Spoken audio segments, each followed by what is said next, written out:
TVS से एक ही शिकायत है, वो है वाइब्रेशन। वाइब्रेशंस, बाइक में काफ़ी ज़्यादा वाइब्रेशंस हैं। वो चीज़ कम नहीं हो रही, मतलब किस स्पीड पे वाइब्रेशंस फील होने लग जाते हैं? 3rd गियर के बाद आना शुरू हो जाता है। Hello everyone, welcome back to my channel. और ये आपका एक और ओनरशिप रिव्यू होने वाला है। जैसा कि आपको पता है, ओनरशिप रिव्यू मैंने स्टार्ट कर दिए हैं और ये सेकंड व्लॉग होने वाला है। और यहाँ पे हम रिव्यू करने वाले हैं आपकी अपाचे, टीवीएस की अपाचे RR 310 का।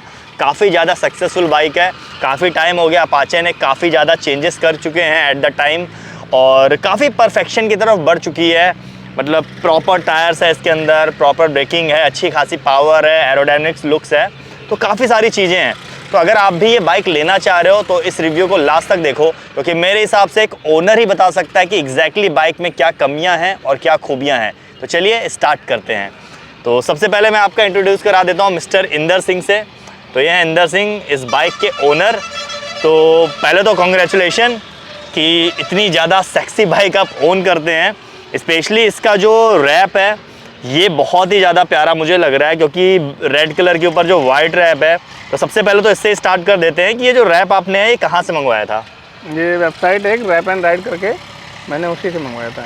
ओके, और कितने की पड़ी थी, कॉस्ट क्या आई थी? ये लगभग पड़ी थी 6000 रुपये की। 6000 रुपये की। और वैसे अगर आप लोग को ये मतलब रैप के ऊपर पूरा एक व्लॉग देखना है तो ऑलरेडी मेरे चैनल पे है, वहाँ पे आप देख सकते हो। अगर आप डालोगे द सेक्सीएस्ट RR 310 करके डालोगे तो वो मेरे चैनल पे आ जाएगी। तो स्टार्ट करते हैं। तो सबसे पहले तो आप ये बताइए कि कितना टाइम हो गया इसको ओन करते हुए आपको? अप्रॉक्स 2 ईयर हो गए। 2 साल हो गए हैं आपको। तो मतलब 2 साल हो गया। और कितनी चला चुके हैं आप इस बाइक को? लगभग 25,000। लगभग 25,000। एक बार ऑन करके भी देख लेते हैं। ये रेसिंग DNA आ जाता है, बड़ा शानदार लगता है देखने में। तो 24,919.8 किलोमीटर ये बाइक चल चुकी है। तो लगभग 25,000 चल चुकी है। तो काफ़ी ज़्यादा रन कर लिया आपने 2 साल में। और कहाँ कहाँ गए हो मतलब आप इसको लेके? इससे मैं नेपाल गया, पूरा उत्तराखंड घूमा है, पूरा लद्दाख घूमा हम लोगों ने। बाकी लोकल ने भी टूर करते रहते हैं, ट्रिप करते मतलब काफ़ी ज़्यादा ट्रैवलिंग की है, क्योंकि नेपाल तो काफ़ी ज़्यादा हार्डकोर हो जाता है आपका, लद्दाख भी काफ़ी हार्डकोर हो जाता है, उत्तराखंड भी ठीक ही है। तो अच्छी खासी आपने हाईवेज हो गया, थोड़ी बहुत ऑफ रोडिंग हो गई, और सिटी हो गया, माउंटेन हो गया, हर जगह ले जा चुके हो। तो सारे मतलब स्वाद चख चुकी है ये बाइक अभी तक पूरी तरह। तो पहले तो आप मुझे बताइए कि माइलेज कितना दे देती होगी ये? माइलेज ये मान लीजिए 25-27 ऐसे दे देती है। 25-27 का माइलेज दे देती है। इसको आप एकदम अनकंट्रोल होके चलाइए एकदम। तो यही बाइक क्यों, देखिए ये जो सेगमेंट है, इस सेगमेंट में मुझे लगता है निंजा 300 और आपकी RC 390 ये दोनों सेम सेगमेंट में ही आती हैं। तो उन दोनों को आपने मतलब चूज़ नहीं किया, इसी बाइक को क्यों चूज़ किया? सबसे पहली बात तो ये लुक में मतलब इसका कोई तोड़ ही नहीं है। हाँ, लुक के मामले में इस बाइक का कोई भी तोड़ नहीं है। देखने दूर से देखने में एकदम सुपर बाइक का फील आता है। हाँ, एक बिग बाइक वाला फील तो आता है इसको देख के। तो बस सबसे मेन रीज़न मेरा यही है। सबसे मेन रीज़न आपका लुक था। लुक था। मतलब स्पेसिफिकेशन पे आपने उतना नहीं देखा, बट लुक्स के ऊपर सबसे पहले आप गए कि देखने में अच्छी लग रही है, यही बाइक मेरे को चाहिए। तो चलिए, ये तो आपने बाइक खरीद ली।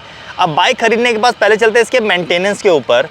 तो मैंने सुना है कि मतलब TVS की जो सर्विस है थोड़ी सी कॉस्टली है इस बाइक की। तो मतलब फर्स्ट कितनी सर्विसेज हो चुकी हैं इसकी?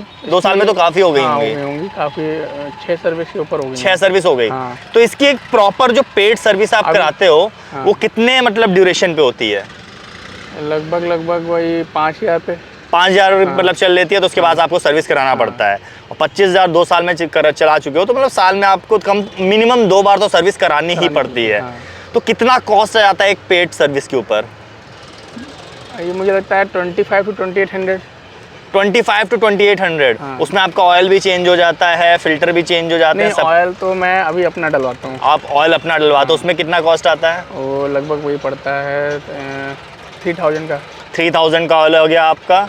और 2500-2800 रुपये के आसपास आपकी सर्विस कॉस्ट हो गई।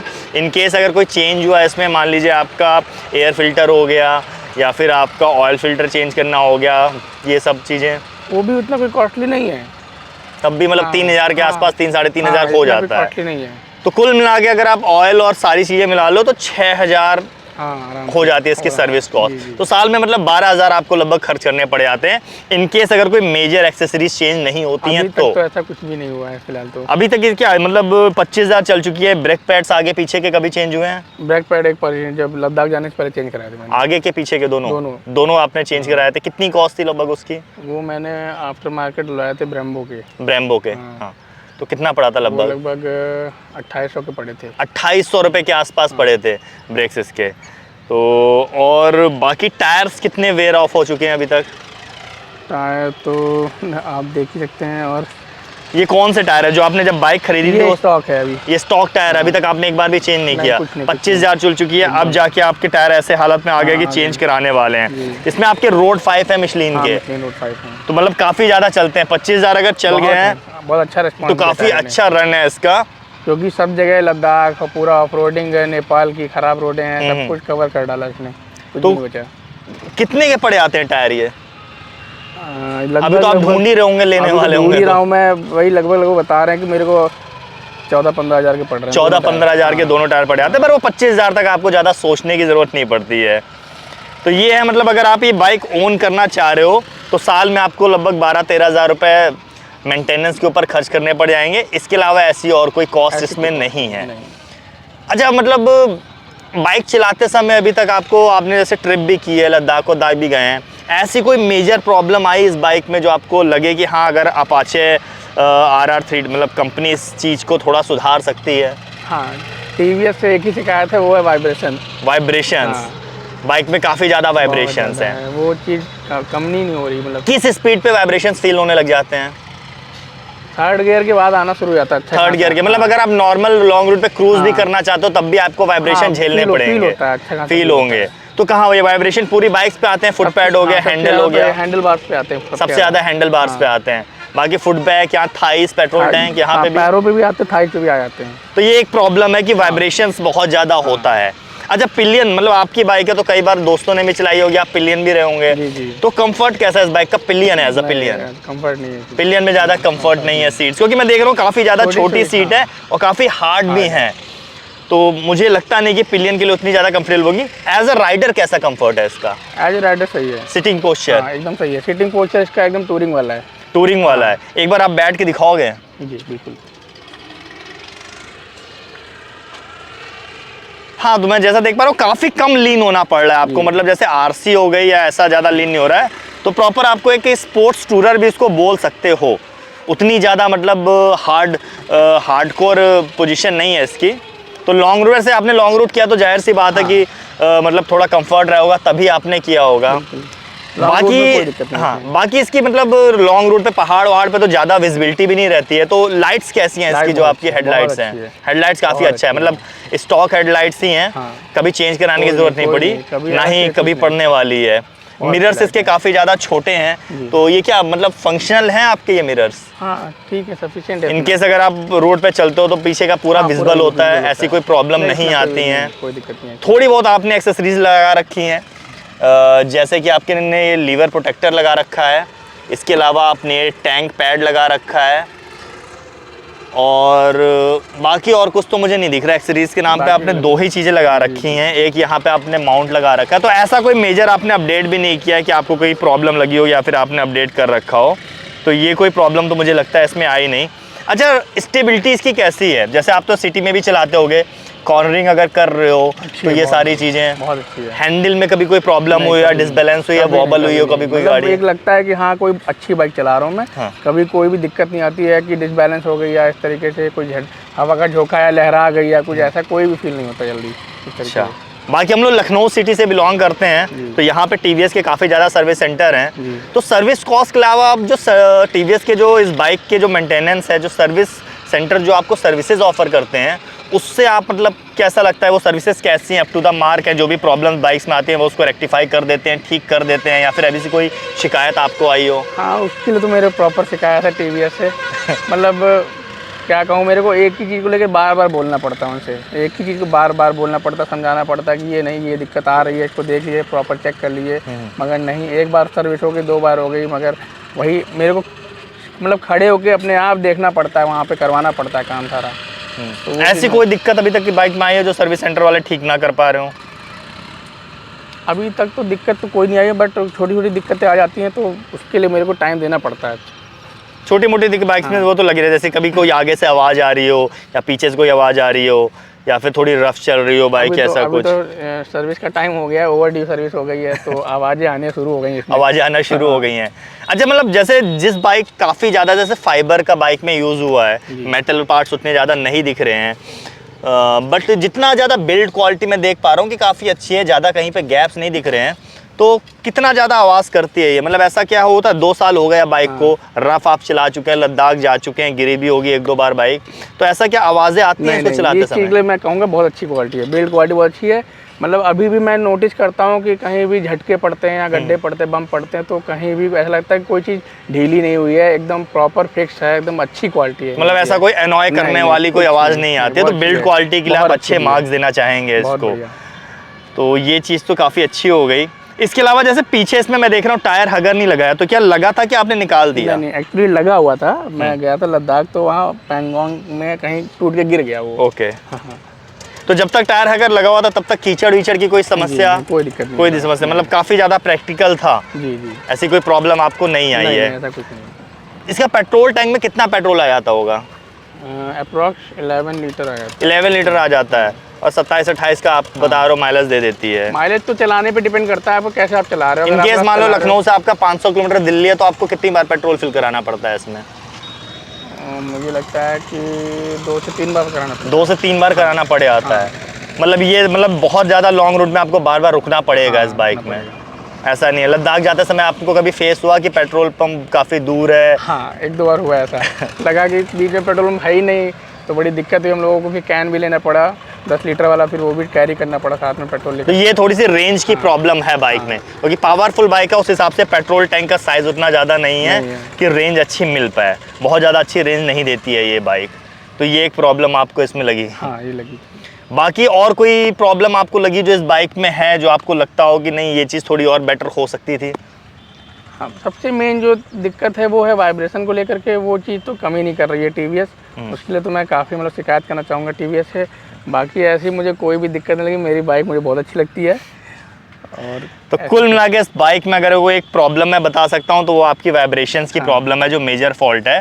बाकी इसकी ब्रेकिंग हो गई, हैंडलिंग हो गई, बिल्ड क्वालिटी हो गई और कॉस्ट वाली बात होगी, ये सारी चीज़ों से आप पूरी तरह सेटिस्फाई हो? एकदम सेटिस्फाइड हूँ।